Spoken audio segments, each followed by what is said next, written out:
we'll get started. So I just want to know, when did you know that music was going to be a part of your life? Yeah, I don't know. Don't want to bore you too bad, but how far back do you want to go? Let's go to the beginning. Right on. Some of my earliest memories in music were growing up listening to my parents' music, which I think is pretty true for most folks. And in my case, my parents listened to a lot of oldies music, like 50s, 60s. So I listened to a lot of Motown, Beach Boys, and then a little bit of the Police thrown in there to bring some 80s around. But yeah, early on, I could tell there was something special about Motown. Like I just loved all the Motown tracks, and I kept going back to that. And there's a that tune "Reach Out, I'll Be There" by off the Motown record label is one of my favorites. So I don't know. Flash forward to about fourth grade. This is pre-social media, but you remember the song "Gangsta's Paradise"? Yes. Yeah, so I took the bus to school. I didn't know what sort of music I should or should not be listening to, and my bus driver was playing this radio station called Power 96, and on that was stuff like Gangsta's Paradise and Janet Jackson, what have you. Um, and I liked that song so much that I would get home, and this is pre-internet, of course. So I had this song in my brain, but no way to hear it. So I would just like write out the lyrics by hand. Like it was just like in my mind. I was like, I have to get this out in some way. And that sort of obsessive way of approaching music carried with me. Later in middle school, I was doing piano lessons, and I went to a school of the arts actually for middle and high school. And when I was in middle school, we had a piano lab, and at the time it was pretty cool technology. You could kind of record different tracks and add on to them, and now that's pretty commonplace. But this was like I don't know, 99. And so I would build the song Basket Case by Green Day, like drums, guitars, vocals, and like it would all erase at the end of the class. But every class I would just try to recreate it. So I always had this weird obsessive tick with music where like I'll hone in on one thing. I'm like, yes, this is my thing. Yeah, and so anyways, in middle school, then I started playing bass. Eventually went to drums. In my 20s, started playing guitar, writing songs and singing, and now I'm back to bass again. So I don't know if that's more info than you needed, but No, that's great. So when you were in school, I guess was piano like your first instrument? yeah, so I really wanted to play drums first and foremost. And then my folks were like, hey, that's cool, but you should have a little bit of an education in piano. I think that would be helpful for you. And they were right. I didn't want to do it at the time. Felt like this needless detour into like classical music and the like. But oh, I see the Spurs Cup. That's awesome. Yeah, it was helpful, and it definitely opened me up. And I ended up playing bass before I really played drums too. By a byproduct of my friends at the time, they're starting a punk band, and I think that's I don't know. I want to hear your story, of course, too. But like so many bassists, it was just born out of necessity. Like, hey, we need somebody, and everything else is covered. So you want to do this? I was like, sure. I don't own a bass, but I'll get one. So I got this cheap Yamaha kind of PJ combo, and yeah, it wasn't really good to be honest with you. I was just like banging around on root notes and playing just straight ahead stuff, which is not a bad thing. But I don't think I was even doing that really well. How old were you when you got the bass? I was like 12, 13. Yeah. Um, yeah, we were in a band for a little over a year, and it was hard because I went to this magnet school, like I said, so it was a public school, but you had to audition to get in, and then you had to basically audition to stay there. At least at the high school I went to. I went to a magnet high school and middle school. Yeah. But it was really cool. It was basically because I grew up in Palm Beach County, Florida. And so it's like all these people from a pretty large county coming from like the northern side, south side, all over. And the guys I ended up being in a band with were, of course, like 40 minutes plus of me. So it's a little bit of a chore to get together, what have you. But it was a lot of fun. And it really just like, I instantly fell in love with playing in a band and moreover, playing in punk rock music. I was just like, yeah, this is my thing. That's And badass. so yeah, no, it's been a lot of fun. How old were you when you got in your first band? My first band, I think it was 2000. I think I was 12. I'm Yeah. pretty sure I was 12 or 13. But kind of the same thing as you. I went to school when I went to elementary. I learned how to play piano and like for Elise or whatever it was. And I we had a talent show, and I was gonna play the keyboard. My friend was gonna play guitar, and my other friends played accordion. Is the Hana music is like real big in San Antonio. Yeah, So that's rad. yeah, yeah, it was pretty cool. Like I honestly I didn't realize it at the time. I was just wanting to be in the talent show, but the music teacher taught me what to play on the keyboard, and I was actually just playing the bass on the keyboard. And like Oh, really? I didn't really know then what I was doing. I was just like, oh, I'm just playing the keyboard along to Yeah, the song. So right. I kept with piano a little bit too, and then finally it was my dad was like, "Hey, do you want an instrument?" Because my dad's real big into music. Oh, So cool. I was like, "Yeah, yeah, I want to. I'll get a bass because all my friends had guitar, and Totally. same, yeah, same thing. Met up with my friends, and like this is new metal is really big. So the first stuff I learned was like System of a Down stuff, and I Yeah, tried to learn like corn stuff, but I didn't even know about down tuning or yeah, anything like that. So yeah. What does he play in, like drop C or something? it's A. A. Oh my Yeah, God. it's a five string and they're in A a lot of the time, Well, which that's how is you get that like really percussive, like thunky sound. That makes sense. yeah, Yeah, I remember the new metal era for sure. System of a Down, I actually really like personally. Those guys have chops, man. And like I love the kind of Middle Eastern vibe on that too. My grandfather was Lebanese, and I just have like this weird little interest in Arabic music. And they kind of check that box for me, and they do it so well. that's really badass. There's definitely a lot of just influence from different like nations and System of a Down. Um, Yeah, yeah. Not to sidebar us too much too, but if you don't mhm, mind, tell me a little bit about your Tejano experience. I listen to a lot of Mexican music myself, mhm. so I'd love to hear more about that. Yeah, yeah, for sure.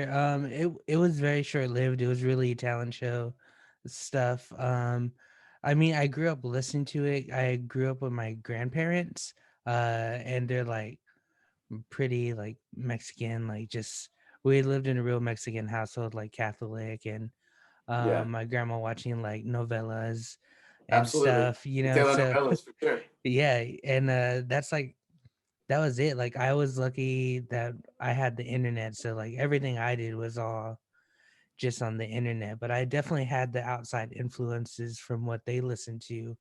That really didn't even come into play until my most recent band was just like 2012. My ska band Young Costello, we have a lot of Latin influences in our music, and Yeah, so like everything kind of just came around and started able to do some like Latin bass lines, and we have a few songs that are pretty like like a mix between ska and Latin music, which is almost pretty similar anyways.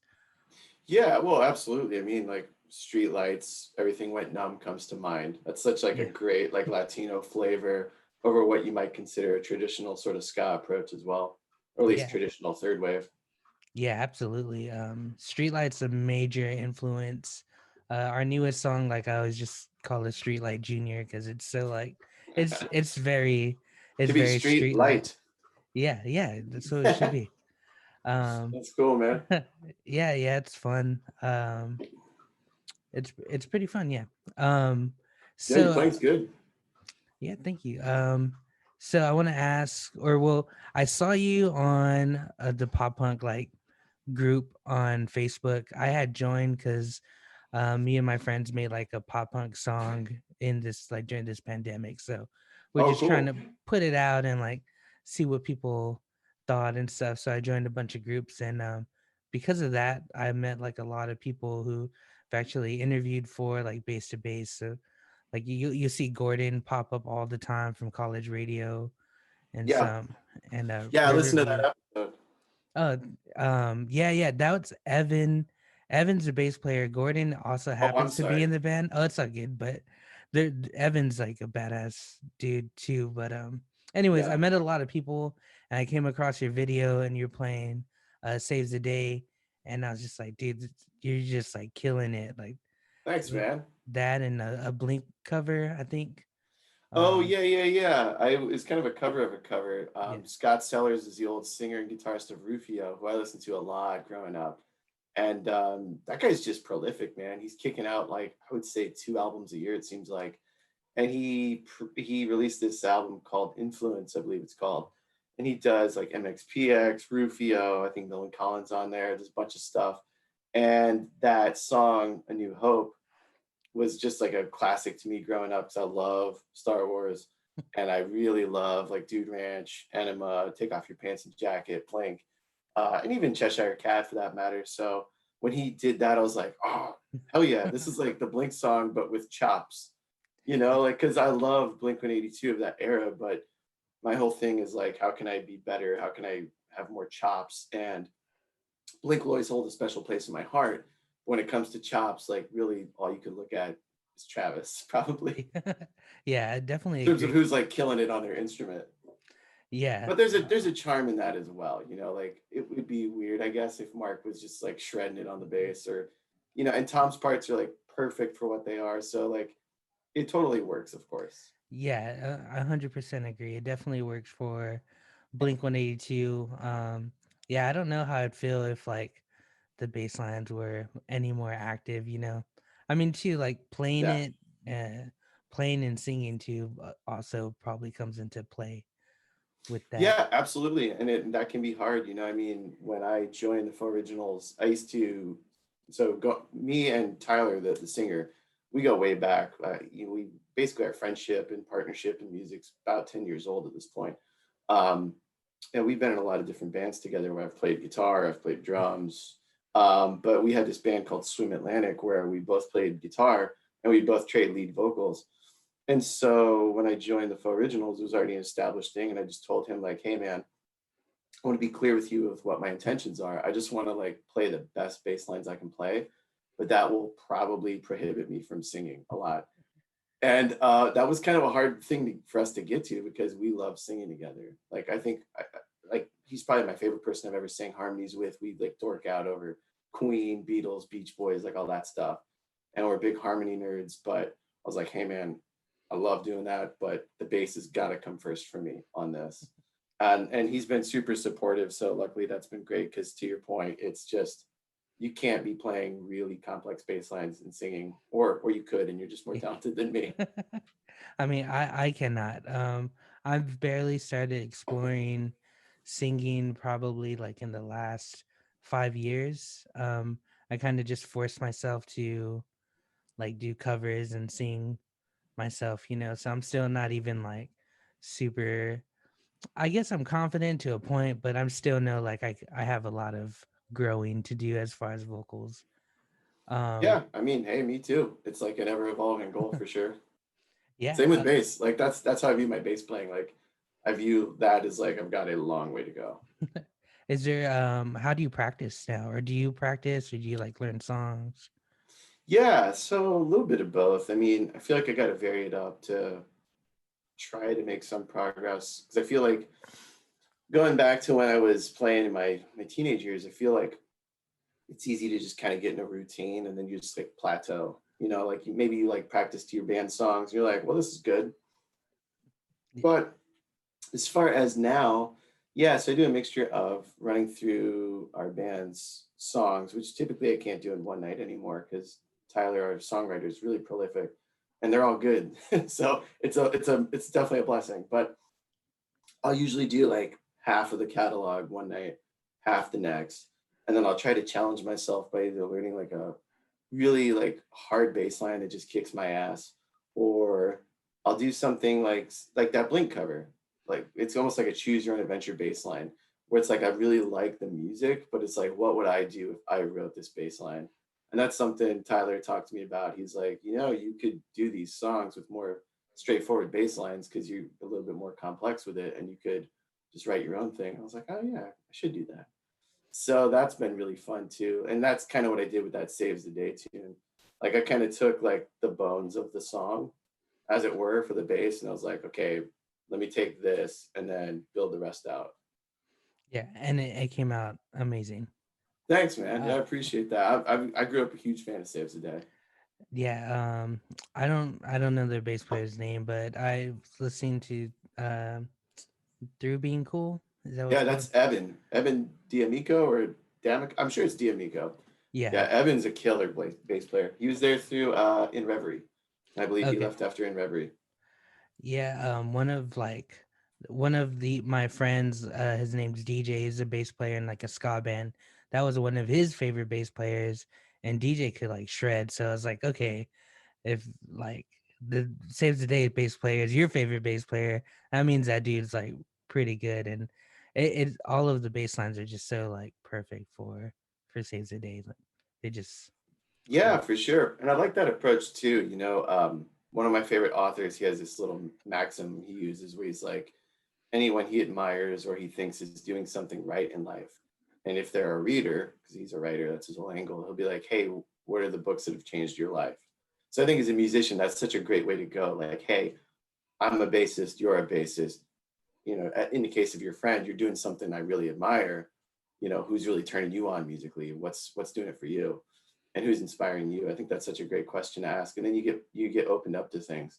Like I just recently over the holiday break learned about rich kids on LSD for the first time, and I felt ashamed. It's like I should know about this. Like I grew up listening to No Effects and Lagwagon and all this stuff, and I started listening to that bassist involvement in that band. I was like, holy shit, this guy's killing it. I should know about this. So again, it's like that sort of conversation will, in my opinion, be nothing but good. Yeah, I mean, for sure. Definitely already, like, just talking to you, gonna listen to Scott Sellers, and I've never even heard of Rich Kids on LSD. So, um, Oh yeah, that guy's sick, man. He's so good. He's now currently the bassist of Lagwagon, bringing it all oh, full circle. hell yeah. I love all the, like, Fat Records bands. Yeah, Um, you'll like it for sure. hell yeah. Fat Mike's, he's like, I don't know if he's underrated or I just don't know if he's rated at all. Like, he's just, his bass lines are killer. Yeah, he's kind of an alien. He's just out there doing his own thing. And he's Yeah. like an alien in the best of ways. Like he's got like his own sense of humor, his own style. Like he's like whenever you hear Fat Mike either singing or playing, that like tinny down electro pick sound, like it's him. And it's always good. Yeah, absolutely, man. W- let's talk how you joined the Fauxriginals. Like, how did that start, or how did y'all create that band? Yeah, thanks for asking. So that project initially was created in tandem with Swim Atlantic, that project I was talking about where I was playing guitar and singing with Tyler. And then I had a kid. My son was born in the winter of 2015. Um, and you're a dad, right? Hence the podcast name. Yeah. Yeah. So you can attest. Life got really busy really fast and just went like whoop, flipped right on its head. So for me, it was just kind of this combination of burnout and like this self expectation I have of putting like pressure on myself to write stuff and write material. And I was just like, man, I just need a break, feeling burned out.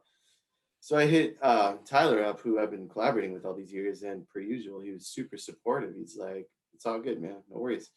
In the meantime, because we were doing some kind of this blender of music where it was like bringing in stuff from the Beach Boys and Beatles and Queen, like we talked about, but it was kind of like an indie rock thing, but with a little punk influence. But he and I always grew up on punk, and I think he was really itching to do some punk stuff, especially some ska punk stuff. Like he's a big Les and Jake fan as well, and so he was like, "I'm gonna go do this thing on the side while you're being a dad and figuring your life out," and it was awesome. And he invited me to play the bass, and I was very flattered. But at the time, I actually didn't want to play bass. Yeah. I hadn't landed there yet because, like I said, I played bass at like the age of 12 and 13, and I Mhm. didn't really touch the bass until 2017. Okay. So I had like took a long time off. And at the time, I was like, I really appreciate it, but I'm good, man. I just kind of want to be a dad. Just want to chill for a little bit. Um, and then in the meantime, the Four Originals was this project that was doing some cover songs. They were doing things from like, a Beatles tune or a whole new world and the whole Aladdin soundtrack. They have like it's online. It's before I was even in the project as a faux Aladdin EP. And it's really great. And I feel like I could say that without sounding like a tool because I'm not on it. So um, that's a really cool release. And there's a Postal Service cover and a few others. They're really, really good. And then eventually he started bringing in his originals, and they were great.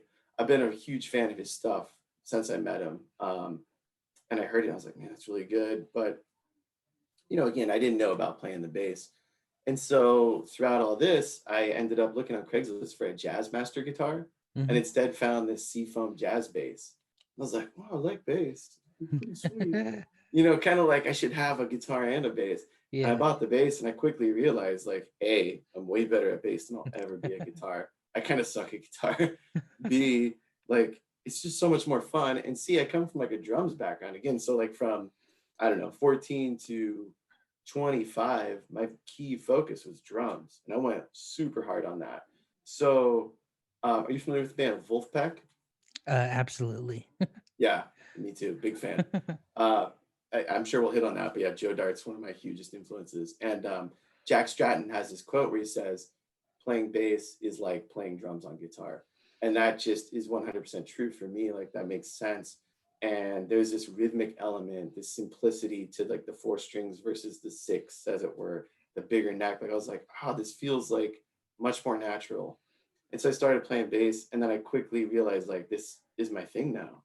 So I hit Tyler up. I was like, "Yo, man, I'm really sorry. I missed the boat by a bit, but can I get in your project now?" And so he was like, "Dude, where were you like when I started this?" I was like, "I know." So Man, I felt like a shitty friend. And again, it wasn't planned. I didn't plan on playing the bass. Like, it just kind of fell into my lap again. But this time I took it seriously. Whereas when I was a teenage kid, I was just like, it was fun, just kind of bang out like trashy punk tunes. And I'm not really doing much differently now. I'm just trying to take the bass seriously. hell yeah. The Seafoam Green, like, was it a Mark Hoppus one or is it just a Seafoam?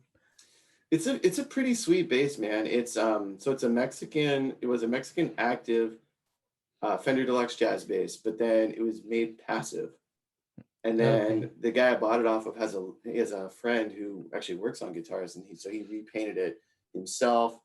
And basically everything on it at this point is custom. It started off just as like a sunburst, um, Um, but every component's been switched out. And I saw this thing, and I was like, "Damn, that's so cool!" And I know I feel like at this point kind of how to play bass, but I don't know much about the tech side of things. And I saw that, and I was like, "That's me in a bass. I need to get this bass." And I told my wife, I was like, "You got to trust me on this. Like, please let me make this purchase. I feel like I'll never regret it, and I still have not."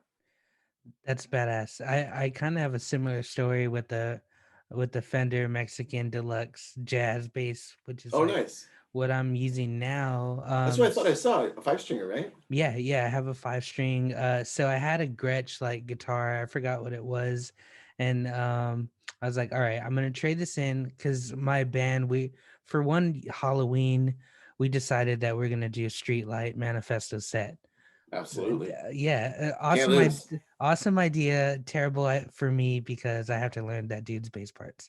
Dude, he's crazy. Yeah, yeah, He's exactly. really crazy good. I didn't have a five string, and he uses that was my excuse. Is like, all right, I need to buy a five string because he plays a Yeah. five string.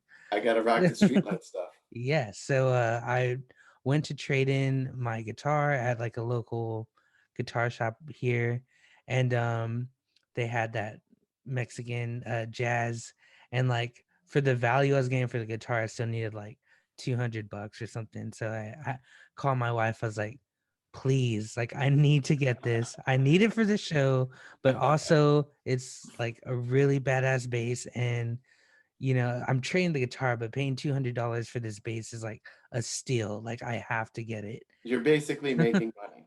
Yeah, exactly. I'm gonna make all this money back playing these shows, which is not Well, true. and on the deal on the base, I mean, it's like at that point with the trade in, it's like, yeah, Yeah, it's like I didn't really play guitar. So I got the bass. We played the shows. I didn't learn the parts nearly as good as that dude, but we got by. that's a that's a tall order. Yeah, it really was, but it was fun. I just found it funny you found the Mexican jazz deluxe too, like you know. Yeah, man. I mean, like honestly, I've had a lot of different Fender guitars and basses at this point. I'm actually a little bit of a Leo Fender nerd. Like I'll almost get like I'm not religious at all, but I'll almost get like religious about Leo Fender. I'll be like, "Can I tell you about Leo Fender?" I just love everything he's done, especially on bass. And yeah, like the Mexican stuff's just where it's at for me. Like Yeah. it's a combination of yeah, it's affordable, but also like I don't mind if it gets a ding, and it sounds pretty damn good. One of Yeah. my friends called Fender customer service one time. This is one of my favorite quotes. He's like, "What's the difference between a Mexican Fender and a United States Fender?" And the guy's like, "A couple hundred miles." You That's know, it's perfect. like, yes, there is wood grain difference. Yes, there's pickup difference, but you know what I mean? Like at a certain point, this is kind of like the Model T Ford production line sort of aesthetic on a bass or a guitar. Like at a Yep. certain point, it's a bolt-on neck, it's a series of pickups, it's a slab of wood. Like you can't really mess it up, and they're doing a great job of that. Ensenada plant in Baja California, and they're killing it, man. Like I'll take a Mexican Fender all day, and I've had an American Fender, and I was like, I feel like this is too like it's too pricey for me to gig out with almost. And I was like, also, I don't feel like I deserve this. So I've got rid of all my American Fenders.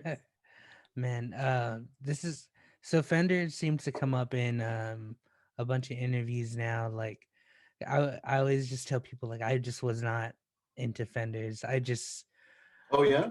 Yeah, I just like grew up. I think it's because of like when I started playing, it was like it was metal. It was like I saw Spectres and I saw Warwicks and I Oh saw like right, all sure. these like heavy instruments. My first bass was a Gibson or an Epiphone, like an EB or not an EB. I forgot what it is, but it was like just a Fender Rip. It had like a one J pickup and and one of the P style pickup. So it just looked like Oh a yeah, it's like Fender. a PJ combo. Yeah, yeah. It was just like a Fender Rip, and it was cool. But like then I got like a BC, or not even a BC Rich, an LTD, one of those like crazy metal shaped looking guitars. And I was like, Yeah, all right, this is what I'm into. I play heavy music. Like Fender's not for heavy music or right. whatever. And then in a pawn shop, I found a Player's Choice Jazz. I think it's called Player's Choice, but it had four jazz pickups instead. Whoa. So Yeah. like you talking two humbuckers or like four single coils? Um so there were four single coils, but they look like humbuckers. Like they're stacked on top of each other. And like Oh, kind Fender of like a just two and two like this. yeah, yeah. Oh, cool. Yeah, Fender did something like that. Yeah, and I happened to get one of those and I was like this is pretty badass. It's super heavy like Yeah. it was just like what I was looking for. So Fender like changed me back into Dude, for sure. I f- mean, like my whole perspective is like it's the best and most used for a reason. yeah. And like when I say I'm a Leo Fender fan, like I would follow that through to Music Man and to G&L. And I've owned both of those. Actually, I have my uncle's old G&L L2000, and I saw you have a mint Stingray. I Yeah. actually had that same one, man. So we could Hi. we could we could geek out about that for sure. But yeah, it's funny. Just briefly going back, I had an LTD bass, and based on like your kind of new metal influences, it's funny. Like you probably would have liked my bass more than I did in middle school. I didn't really know. Like again, I've never really understood the technical side of things until kind of recently, where I was like looking into specs and stuff. But even then, I can't really, I can't do a setup or whatever. Um, but I had this LTD bass, and when I started playing bass again in 2017, I was like, I can't own this bass anymore. Like this is like, I'm not. It's like I got a pickup truck and I want like a small like sedan or something, or vice versa. I was like, this doesn't fit for what I need. Yeah, I definitely feel that, man. That bass, like at one point I put studs on it. It just looked all like Judas Priest kind of, yeah, super Yeah. metal. Um, yeah, no, that's funny. That bass that Sterling I have is actually my daughter's bass. Oh, that's Um, cool. She's playing too. yeah, yeah. So over here we have like a girls rock camp That's where awesome. yeah, musicians will get together and those like you can go for guitar, bass, drums, or vocals, and I think keyboard.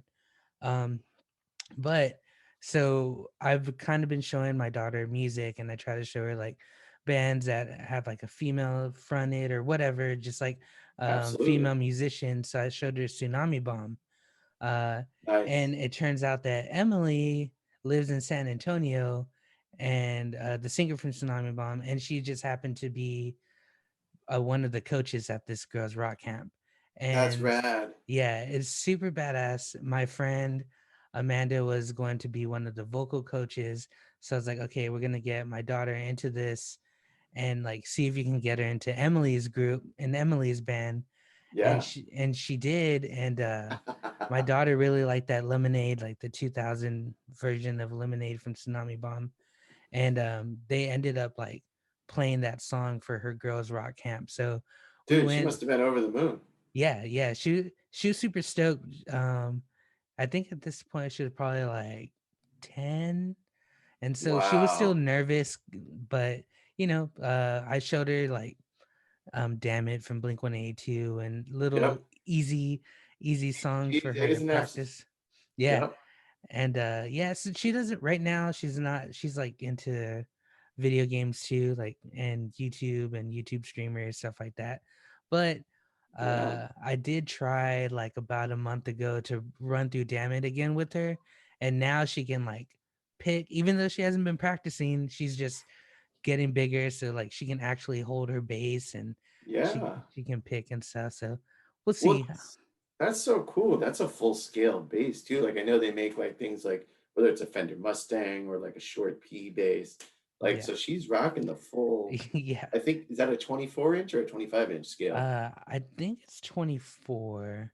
I'm That's not too rad. sure though, but she did it. I mean, the bass is as big as her when Yeah, we got it for her, but she liked the that's cool. color, and I also get to play it, so it Doesn't just hurt. it Doesn't hurt. it works out. Yeah, that's a fun bass. I remember have you ever been on talkbass.com, those threads? Mhm. Yeah, I saw. So I owned for a brief while a Music Man Stingray made in San Luis, and I actually had the good fortune of going to their factory. I was doing a road trip, so I'm in Oregon. I was going to a road. I was doing a road trip to visit my friend in California. He was getting married, so I went down to Alameda. Excuse me, to Southern California, and we had the good fortune of going by G&L, and they weren't open, but like we went by like that was Leo Fender's like first repair shop nearby, and we were like off Fender Avenue and all this stuff. We were just dorking out hardcore. But I ended up going to your Music Man and was invited inside briefly. I didn't get a tour because it's all closed off, but I was able to see a little bit of that. And I had a Music Man, like I said, and I ended up selling it for the same reasons. I was like, I feel like this is something I just don't want to take out anywhere. It's like a piece of art. And I got that same Sterling Ray, and somebody on Talk Bass said like it's basically like 90% of the sound for $1,000 less. Yeah, man, that bass Sounds great. sounds so good. Like it Yeah. sounds amazing. I think it was like $300.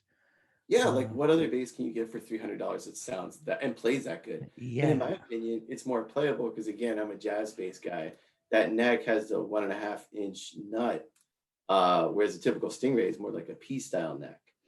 And so for me, that's a little bit more like unwieldy. Like I can do it, but for me, I kind of ran into this position where I had at one point two P basses, two J's, then I had a Stingray and a P, and I was just kind of bouncing around, and I feel like it would throw me off. Like I played the J for a while, or then I played the P for a while, the Stingray, and really, in my opinion, those are like the top three basses. Like, and again, those are all Leo Fender designs, as you know, but I'd bounce between those, and I was like, okay, well, I'm on one now, and then I go to the other, and I couldn't really hack it. So so like now I just have three basses, and they all have jazz necks, nice. even though one's a P. Hell yeah, that's badass. I think I really just use two basses. I have an Ibanez, like an SR five something, and it's my wife got it for me, and that has like some Bartolini pickups. It's like an Nice. active EQ but passive pickups, and that one's super badass. Like I took that on tour with one of my old bands, and it just has like all the character, like some of the paints like coming off where I have my thumb at, and Yeah. it's badass. My dad got me a six string, a Samick Whoa. bass, and it's like from Six string. Yeah. Korea, and he got it for $200, and this is like probably in like 2004 or 5 ish, and I hadn't been playing. I played it for a little bit, but I just hadn't. So it's been at his house, and he brought it to me like 2 days ago, actually. And that thing, like the neck is huge. Yeah. It's crazy. It needs a lot of work. I'm probably gonna fix it up and then make some videos with it, but it needs Oh, that's cool. So you do the tech side of things as well for yourself? yeah, well, like I know a little bit. I think for this one though, like it's pretty messed up. Like I'm probably gonna have to get it to Yeah. someone to fix. Just a side story on that bass. When I first got it, I think that was the first active bass that I had. So I Yeah. didn't know that I had to like put a battery in. And I didn't when either when I had mine. bass is just like not coming through. So I've realized I need a battery. I opened that case and there was a little note in there. And I think it had to have been from like the previous owners or whatever. And it just said something like "you suck" or something like Are you that. serious? Yeah, and it was so weird, and it was What a schmuck move. yeah. I'm assuming like they Or probably really funny. just Either way. yeah. Either way, it was just really like weird to me at the time. I'm assuming they probably had to sell their base and was just like I'm gonna leave a note for someone or Right. something, or maybe it was from the manufacturer. I don't even know. Like there was just that note there, and I remember it. That base is like a Korean base too, so I don't know who got it or whatever. I Who can't put the even note in it? yeah, I can't even find any info on it. Like it's Somebody so somewhere had a hateful message. They're like, I yeah, want to let you know that I think you suck. I don't know who you yeah, are. I don't know if yeah. you really suck, but I want to say that you But suck. I'm gonna say that you suck. Yeah. But Yeah, yes. that's funny, man. Six string, dude, that's legit. I feel like six string basses, like typically when I see people play those, like before I even hear them play, I'm like, you've got to be awesome. Cause like it's just almost like a statement, you know? Like you pull out a six string bass, like, oh damn, I'm about to Yeah. get schooled. Yeah. No, not for me. Not for me either, man. I don't think I could hang. So Yeah. I try to. I don't know. Do you watch or have you seen like Evan Brewer Evan play? Brewer, I should probably know that name. He's like more in the metal, like prog metal scene. He played in the Faceless. If you haven't, you should check him out. Super crazy slap, like fast slap. He was taught by Oh uh yeah, yeah, yeah. I had to one look of the him up here. Woodens. Oh, he's on Sumerian Records, of course. There's a lot of cool like technical bands on that record label. Yeah, No, I don't really know him by name though. yeah. You should check out. He has like two albums out. First one's just like really bass and tapping and slapping stuff. Yeah, Second one is him with the full band, and it's super like progressive heavy metal. But yeah. um, their live setup, they had two bass players Two. and a Wow. drummer. Yeah. Man, I play active enough bass parts where that would get in my way fast. And also I feel like that'd be a real challenge to a sound guy. Like, hey, we have two basses. It's like it's about to be mudfest. Yeah. Like It, it's just you gotta really have like talented bassists that are in sync with each other, and then the sound guy or sound person, sound gal, whatever, is on board with it and is like, cool, I can mix this. yeah. Because like It, otherwise, that's just like so much sloppy frequencies that could clash if it's not done right. But if it's done yeah. right, I guess that's cool. Is it? I'm assuming they execute it well. It's great. It's so That's good. cool. Like and I think Evan Brewer's setup is he has a four string, but he plays or maybe a five string. I think he does E through C instead of B through G. So he just has E as a low string and then puts the high string. Gotcha, So he does a lot of like tapping and craziness. gotcha. So does that band have guitars as well? I think the recording might have guitars, but I know in the Faceless, like that band definitely has guitars. I don't. I'm trying to think because it's been a minute since I've heard the Evan Brewer one. I don't think I saw a guitarist when I saw them live. I think it was just two bass players and a drummer. I mean, I guess that makes sense if you have two bassists, one's like probably taking the lead and the other's kind of providing like the rhythm, as it were. Yeah, I'm sure there was a backing track too to Yeah, like some some synthy stuff. pads or something. Yeah, Well, that's cool, man. I'll check that out. I have not heard of that, so that's cool. Thank you. yeah, for sure, for sure. So what have y'all been doing? Your band doing during the this pandemic? Well, I guess I'll give you the answer I think every musician would probably say here, which is not enough to my liking. But who is, you know? I mean, we're doing what we can. Tyler's been writing a bunch of new songs. We're working those songs out, and I feel like they're really great. I would love to play them live, but of course, things are what they are. So we're just kind of workshopping some new tunes. We're not able to do a full band practice. Our drummer has to work in a space with other coworkers, and out of an abundance of caution, he and the band in general are like, "Hey, we'll wait till things kind of settle down." So in the meantime, I'm just getting together with Tyler, and we're doing like guitar and bass practices weekly, and they're really helpful. I'm sure it's kind of like playing guitar without distortion. You just get this like everything's laid bare. So if you nail something, you're like, cool, that was great. Or if you flub a note, you're like, well, that sucked. And so, like in the heat of the moment when you got the drums pounding, you're playing punk rock tunes, everyone's singing, it's like, whee, and that can Yeah. be fun. And like even within that framework, we try to like bring it back and say, well, okay, well, let's do this right and let's focus on this section. But with T and I, when we're just kind of doing the bass guitar thing, like again, it's just really everything's on the table. And if I mess up, he messes up. We're like, oh well, hey, let's try that again. Yeah. So that's been really fun. That's been a cool exercise. Like again, being a rhythm guy, I would like if you would ask me like, would you rather do a full band practice or just this? I would opt for the full band.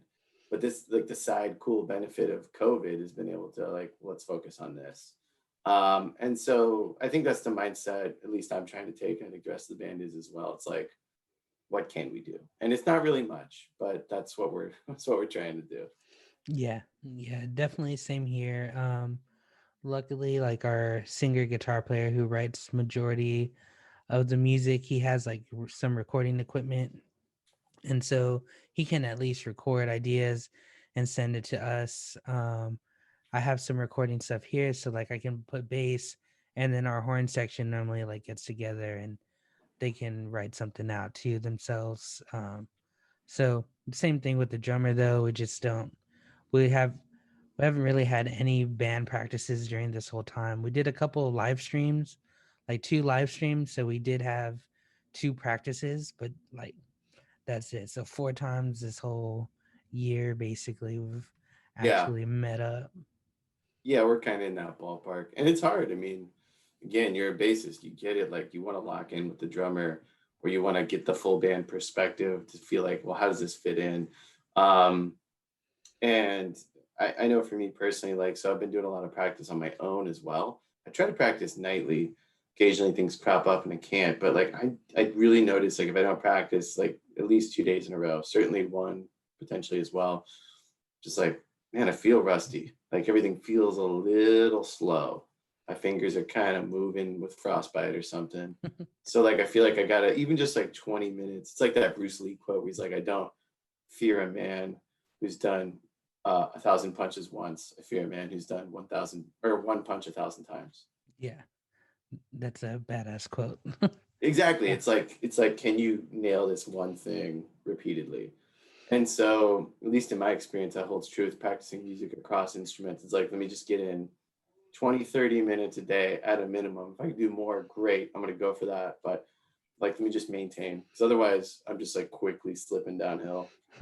Yeah, I feel that. That's kind of why I started doing some covers because, like, I can practice our music and that's cool, but we've been a band since 2012 and we've been playing like majority of the songs the whole time. So I can like play those songs in my sleep. Like, Yeah. and I need to try to learn stuff. So even if it's maybe like a simple song or something, I'm still having to learn it and practice. And so I try for a minute, I was trying to do like a cover on my lunch, like pick a song, record it, do the video, and then like within an hour and just put Damn. it up on Instagram. Like I got in kind of a little I Like a already flow. know, yeah, like my flow to do it. So I just I'm gonna actually release a new cover with some people I've met on like for bass to bass and stuff with Gordon from College Radio and some other band from Washington.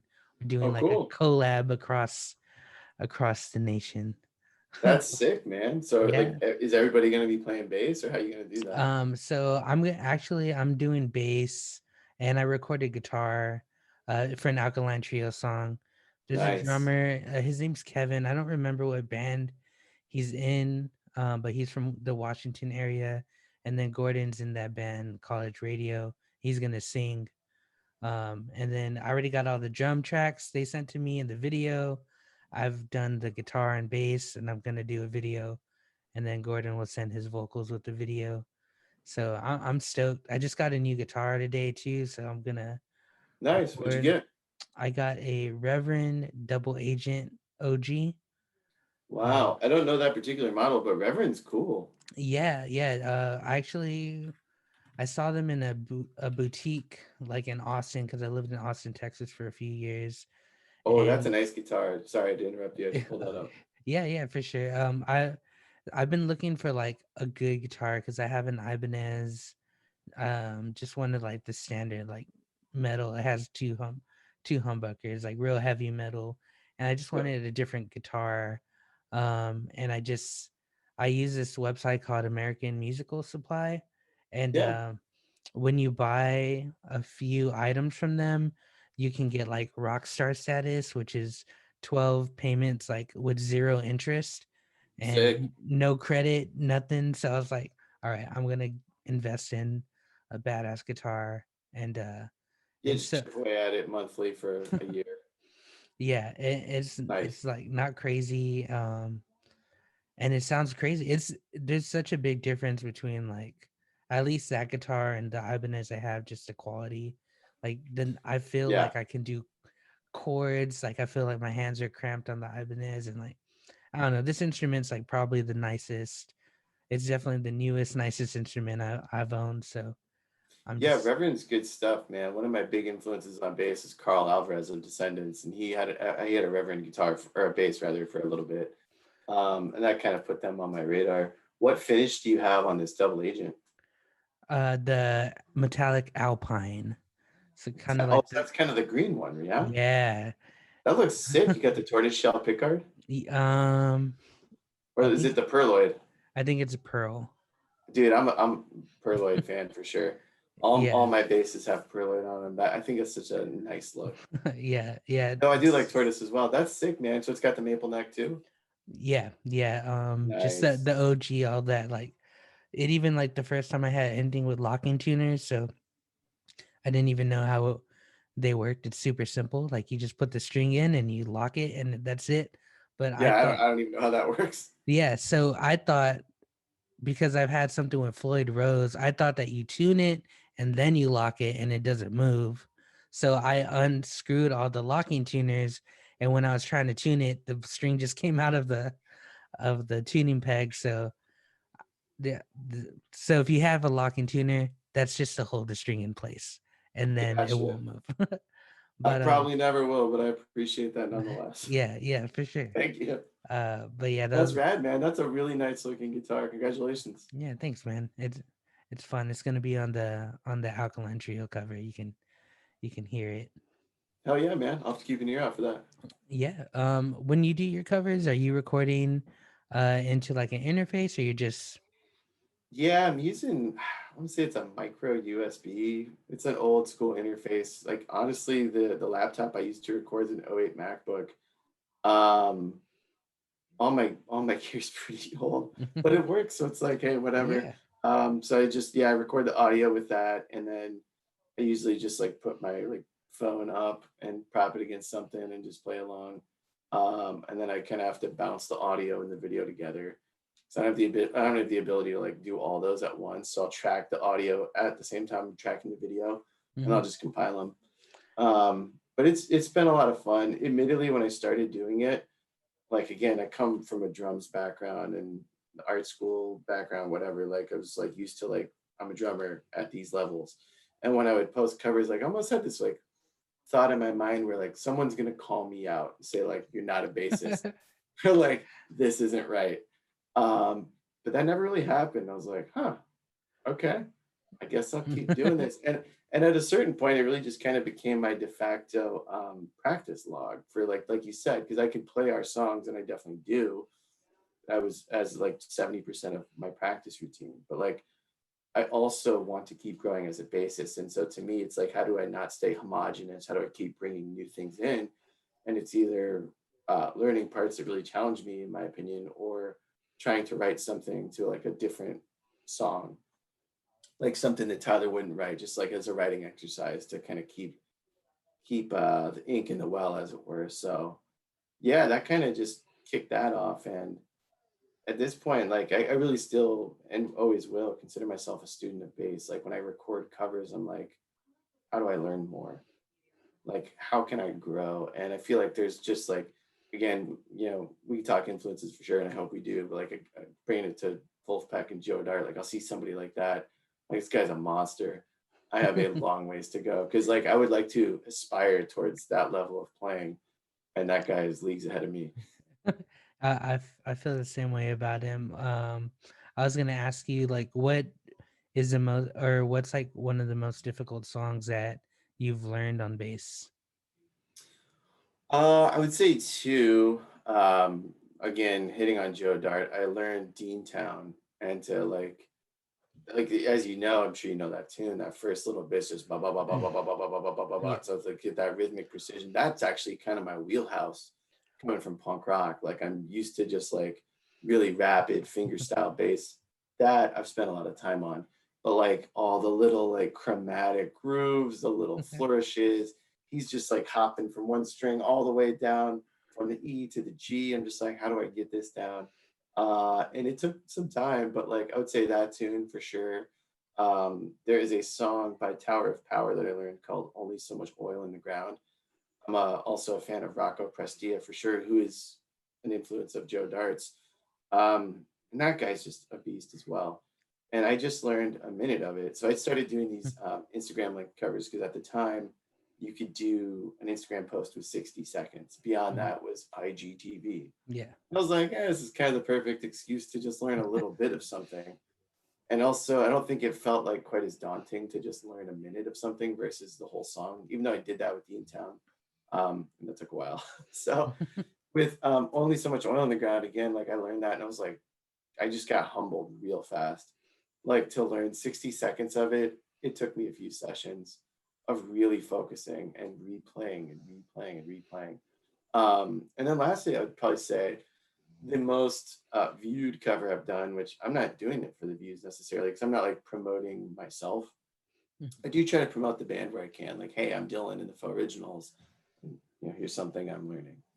That's kind of my angle on it, because for me, again, it's just how do I become better, and the promotional aspects like a side benefit. But there's a song by again bringing it back to Mexican music. I don't know if you know the band Los Plebes del Rancho. Are you familiar with them?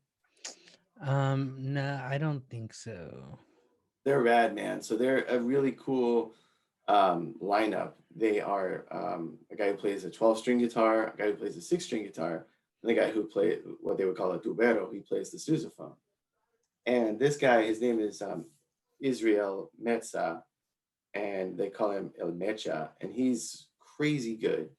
His bass lines on the sousaphone, or the tuba as it were, like really inspire me. He's so active and interesting with his writing.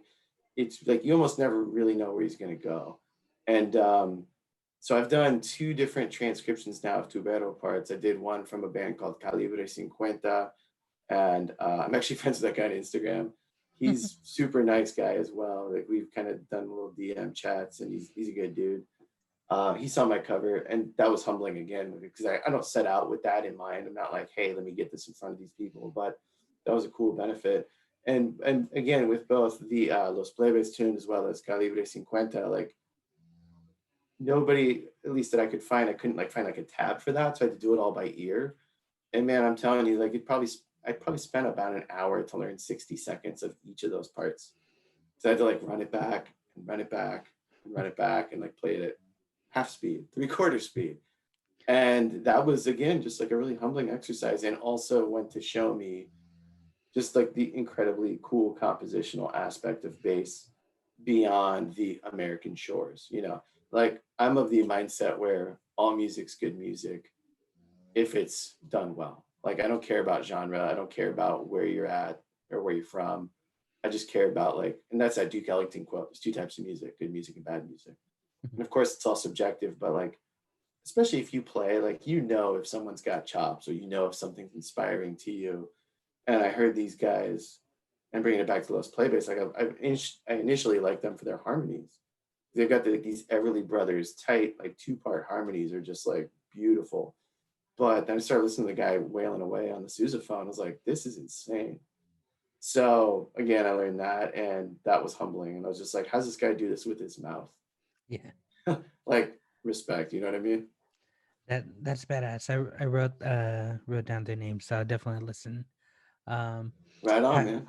have you seen that video of the dude with the sousaphone and he's playing like he's not playing with a mouthpiece, he's playing with like one of the like chili powder, like the Lucas bottles, and he just like it was just saying that No, I've you never seen can, that. yeah, it's some I don't know. All my horn players are like sharing that video around because they're horn players, but So like if I his can did find his it, I'll oh, go tag ahead, you sir. in it.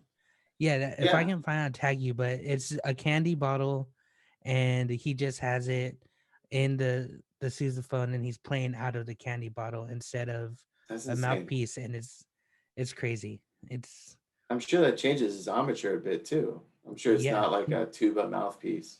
yeah. It's You said it was a wild. tuba, right? That he's playing or sousaphone? Yeah, yeah, yeah. Yeah, that's cool, man.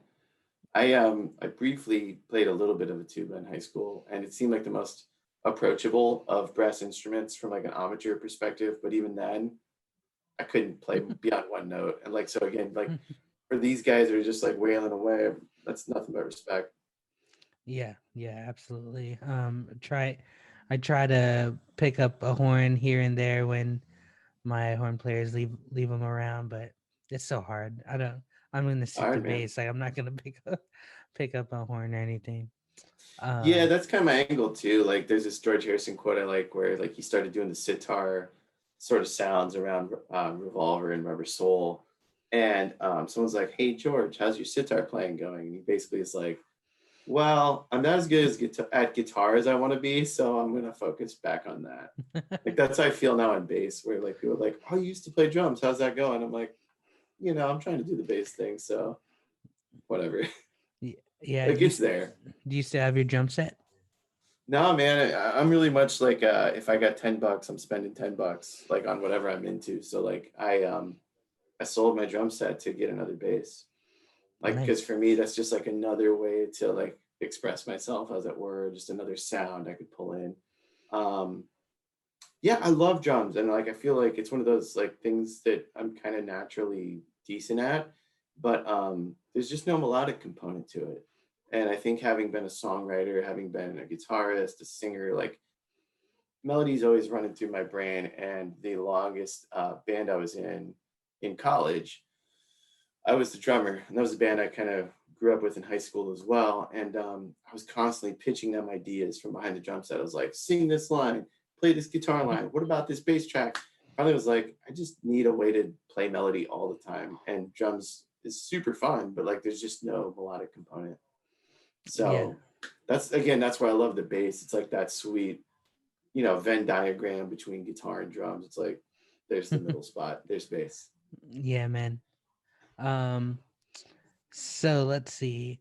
I guess for right now we'll wrap it up because it's been like an hour, but I want to like totally meet again because I think there's Sure, plenty more conversation we can have, and sure, like yeah. yeah, I do. I appreciate everything. Super interesting and like super insightful. I really just had a good time talking. So Thanks. Me too. I really appreciate you having me out, and I'd be happy to come on the pod again. yeah, well, let's do it. For now, where can people find you on social media? You or the Fauxriginals? Yeah, well, thanks for asking. I would say don't find me. Please find the Faux Originals. Whatever I'm doing will be with the band. So yeah, Instagram.com/Faux Originals. Same for Facebook. Facebook.com/Faux Originals. And anything we're doing, which hopefully with COVID, we'll be doing something more soon. We'll be putting up there. Cool. Well, Dylan, thanks so much for your time. I hope you have a good night, and I'll hit you up on the side so we can meet again. Appreciate it. Look forward to it. Thanks again for your time. All right, man. Have a good night. You too. Thanks. Bye. See ya.